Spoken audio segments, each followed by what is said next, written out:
Hey everybody, so I'm going to do something a little bit different for chapter 9 than I did for chapter 8 for the video. I noticed that one of the, I think it's the penultimate part of chapter 9 focuses on the Foucault pendulum. I think this is a very poorly explained section that touches upon some of the things that you have asked me to go deeper into, such as solving and setting up some of the differential equations involved in the problems for chapter 9.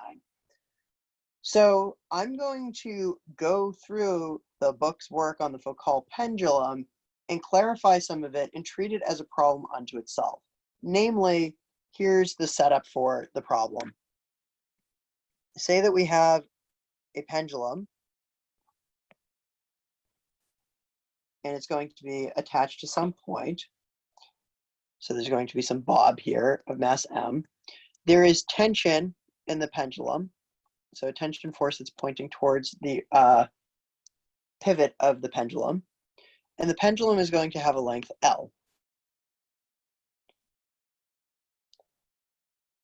We're going to assume that the angle beta in which the pendulum makes with the vertical is pretty small, so that we can make a small angle approximation. And otherwise, Ty, Tx are going to be the tension vector components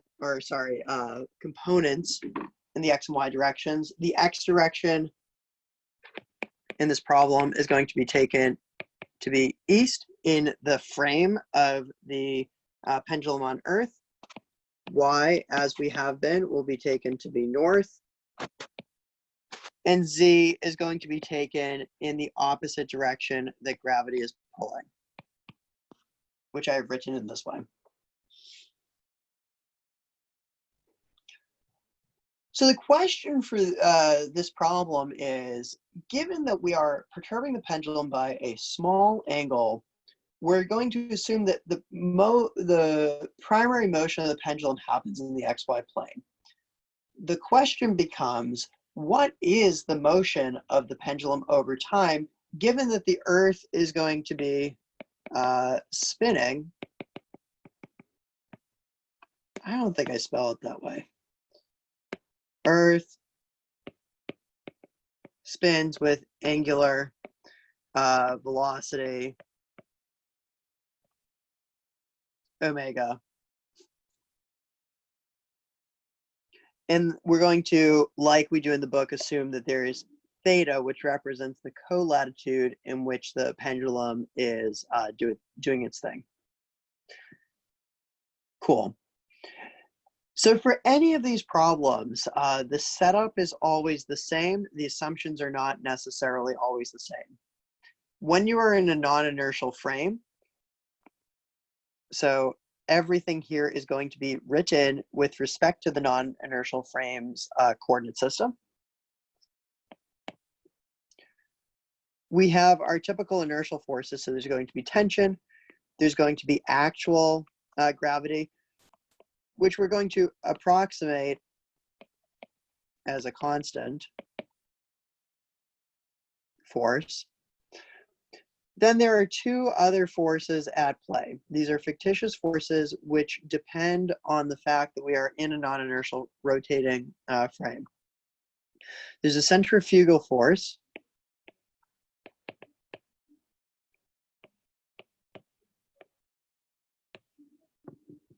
Big omega is the angular velocity of the Earth. So this is centrifugal. And then there is the Coriolis force.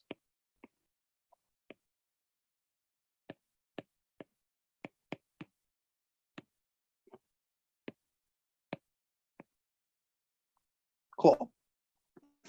No matter what problem you're dealing with, these are the forces, so long as we are dealing with a problem in which we have some sort of constant rotation and we are in the rotating frame. Cool. Things simplify in this problem. Because we are close to the surface of the Earth for the whole entire problem, What that means is that we are taking the approximation that the gravitational pull is constant. What that also means, though, is that we can approximate the observed free fall acceleration of an observer as the actual approximately constant free fall acceleration in an inertial frame plus a contribution from the centrifugal force. The justification is that this is approximately constant because R doesn't change by much. So because R is kept relatively the same, we're assuming we can plug in a constant R to a first approximation such that we get a constant G, which we will use in the remainder of the problem.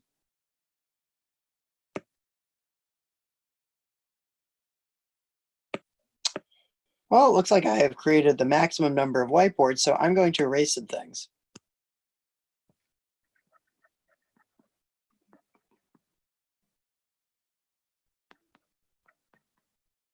Cool.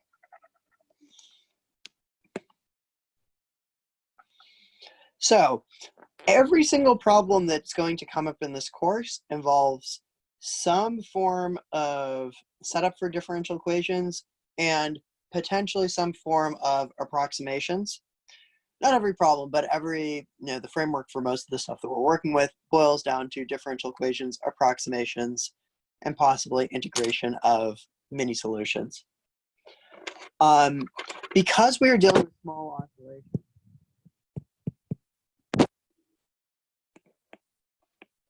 that angle beta is small that we had before. What that means is we can take the tension in the z direction, which is equal to t cosine beta, and you can get this using geometry. Again, the angle is such that the z direction is going to be adjacent to that angle. This is approximately t, and that's because cosine beta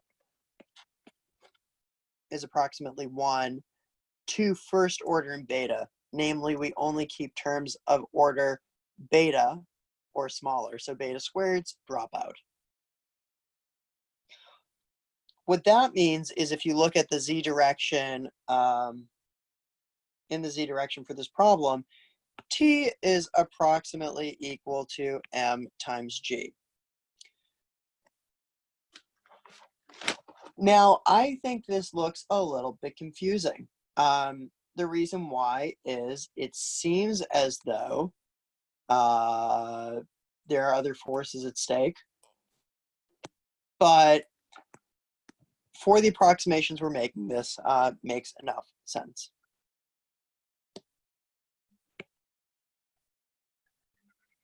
Great. So it looks as though the tension is all in the z direction, and that seems like it's a reasonable assumption, but that's not exactly true. You can have tensions in the x and y directions still in this problem. So for x and y, basically the way that we solve for that is we look at the triangle that's formed and we just do matching. So basically we have full tension in a particular direction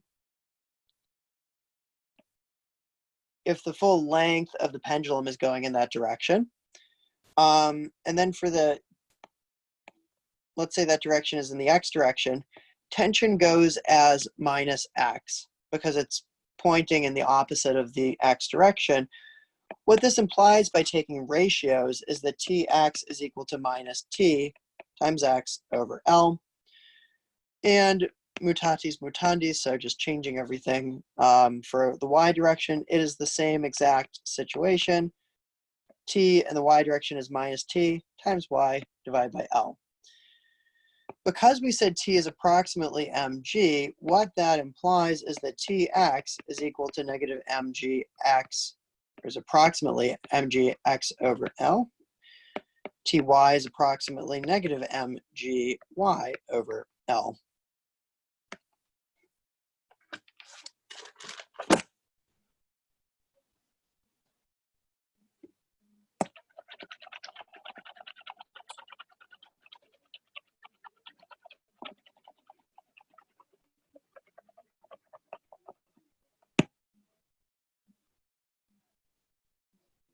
Very good.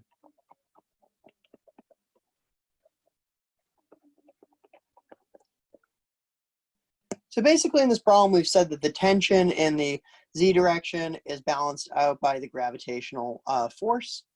So that's going to cancel out. So now what we want to do is set up the differential equations in the x, y, and possibly z directions. We're going to ignore the z direction. The reason we're going to ignore the z direction is because the angle in which we have made between the vertical and the pendulum is assumed to be small. That means that z barely changes throughout this problem, so we're primarily concerned with how x and y are changing over time. It is also the case that the main driver of changes in the z direction, namely the oscillation, ignore that. Basically what I said before is true. Great. So what we need to solve this problem is to write down an expression for the omega vector, which is the same as what we have been using in the rest of the problems in this book. Here, theta is the co-latitude. So this can also be re-expressed as there being some oscillation in the y direction plus some oscillatory component in the z direction. What that means is the following, which is that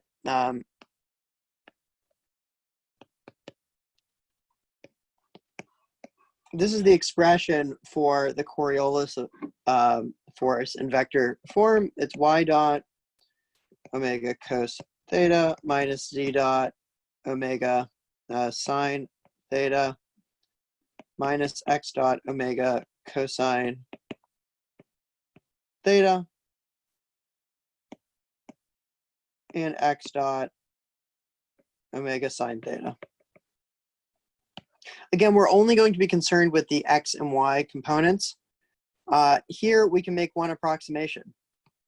We can say that z dot is negligible, again, because we're assuming that z is changing far less rapidly than y or x is changing. And so because it shows up next to a term that has a y dot in it, it's going to be negligible compared to that term. That's why we can drop it.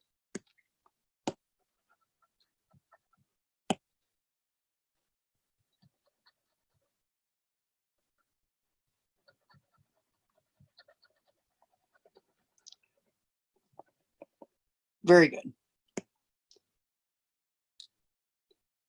So when we set up the differential equation in the x and y direction, I'm just going to consider that to be a two-dimensional vector. We have mx double dot y double dot is equal to negative mgx over L, negative mgy over L. There is no gravitational force, so we only have the tension. And the reason why is because we don't have a gravitational force in the x or y direction, it's only in the z. Again, the centrifugal force has been combined with the effective gravitational force. Therefore, the only other term is Coriolis.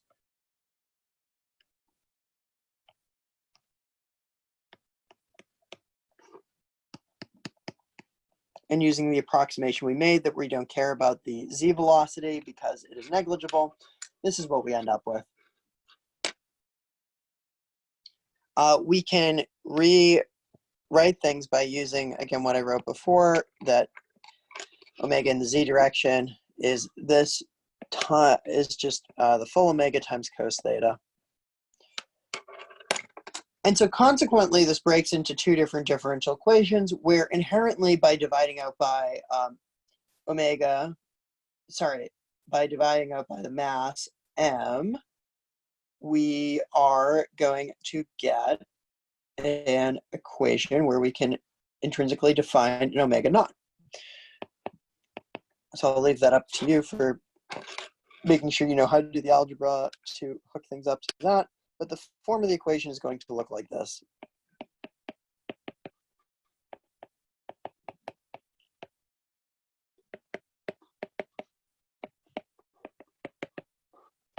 So this is 1, this is 2. Those are the two differential equations we get from the two different vector components.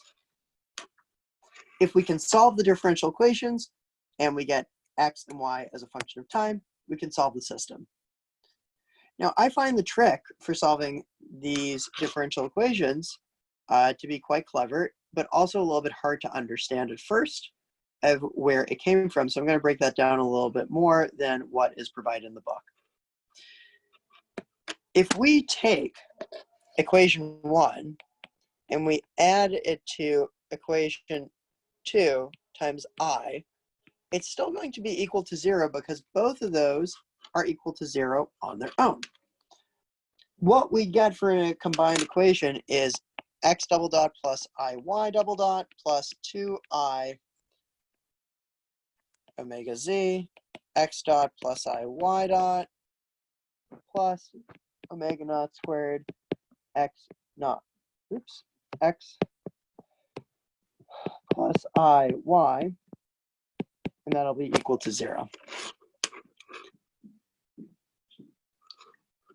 So the trick here is that x and y are real numbers, but together x plus iy show up in this expression together. The reason that we wanted to include an I times equation 2 is because of the middle terms here in equations 1 and 2. Without including that y, we would not have gotten an expression where we have time derivatives of something that ends up just being the same. So if it were equation 1 plus equation 2, this middle term here would actually be x dot minus y dot instead of x dot plus iy dot. And otherwise, in the rest of the equation, you would have had x double dot plus y double dot and x plus y. So we wouldn't have been able to break this down into one complex variable or even one real variable of a different type. So the trick here then is pretty straightforward, which is we can turn two real differential equations into one complex differential equation where the complex function of time is equal to x plus iy. What this means for solving the equation is that anytime we see an imaginary component of eta, that corresponds to y. Anytime we see a real component of eta, that corresponds to x. Again, the reasons being x and y are real. So therefore, something is purely imaginary has to line up with the purely imaginary bit here, which is the y bit. Great. So to solve this, we make an ansatz that eta of t is equal to a times e to the minus I alpha t. We plug this in and try to figure out what are the solutions for alpha such that we can get a general solution for eta. And there may be a few different solutions that we end up with, depending on the equation, which will be a polynomial equation for alpha that we get at the end of doing this process. So I'm going to erase this quick.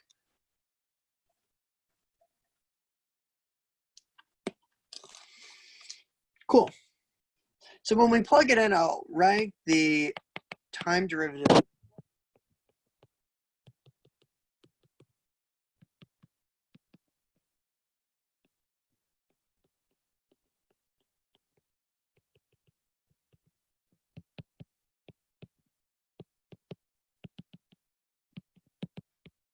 Great.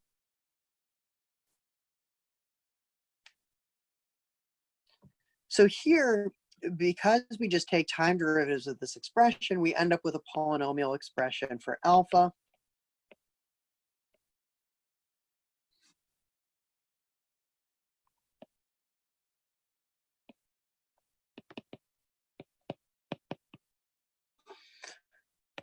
Which we can solve using the quadratic formula.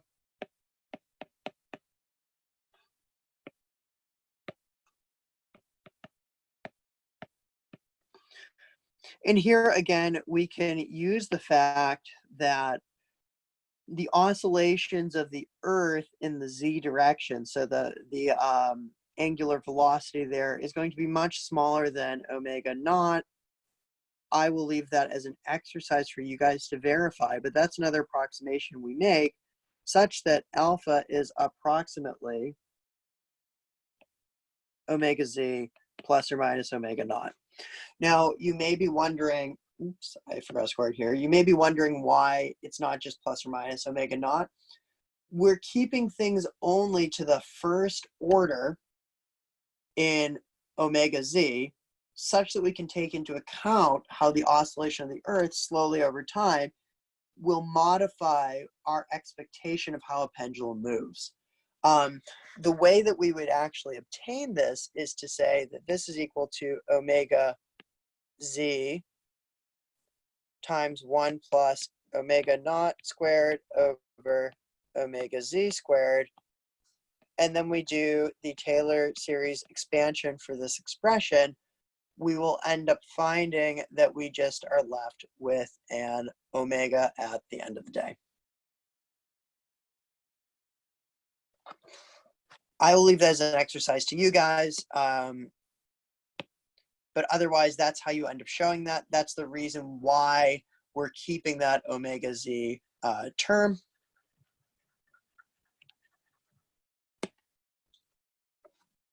Great.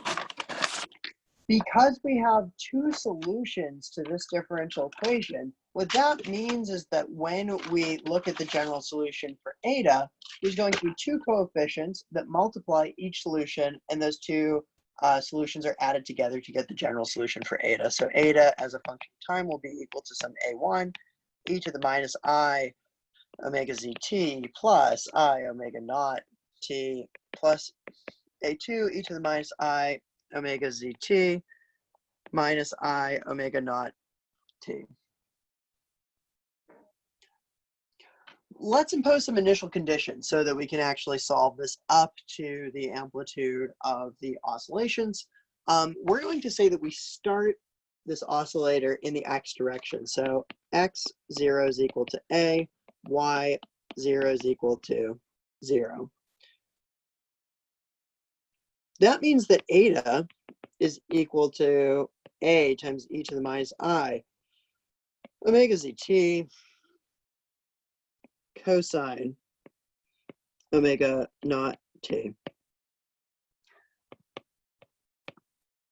So like I said, eta is a complex valued function, but it can be broken into a set of real valued functions in the following way. We can take that exponential and write it as a cosine minus a sine, I times sine.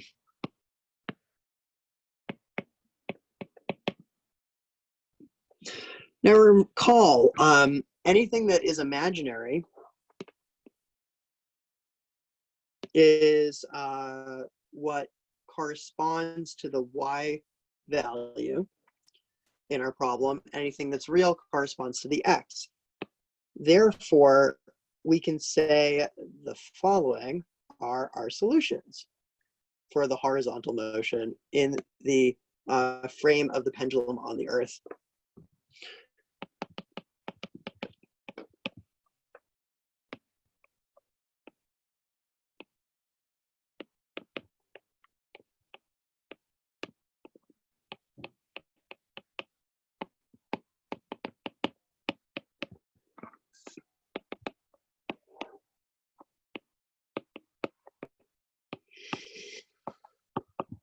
Cool. So as you can see, if we plug in t is equal to 0, sine goes to 0, cosine goes to 1. X is equal to a, the initial position. Y is equal to 0. Omega naught's much bigger than omega z. Therefore, what's going to happen is, initially, once you make this oscillate, it's going to behave like a normal pendulum, going back and forth in the x direction. Slowly over time, though, we have oscillation which goes from the x direction to the y direction. So after we go by pi over 2 omega z in time, the motion is purely going to be in the y direction of the pendulum for the pendulum's oscillations. But this is going to happen slowly over time, again, because omega z is much less than omega naught, which means that the second part of that product for x and y is going to dominate an oscillation. So that's the Foucault pendulum. That should clarify some of the concerns with setting up the differential equations and some of the subtleties therein. And so we just have one more video. I will see you guys then.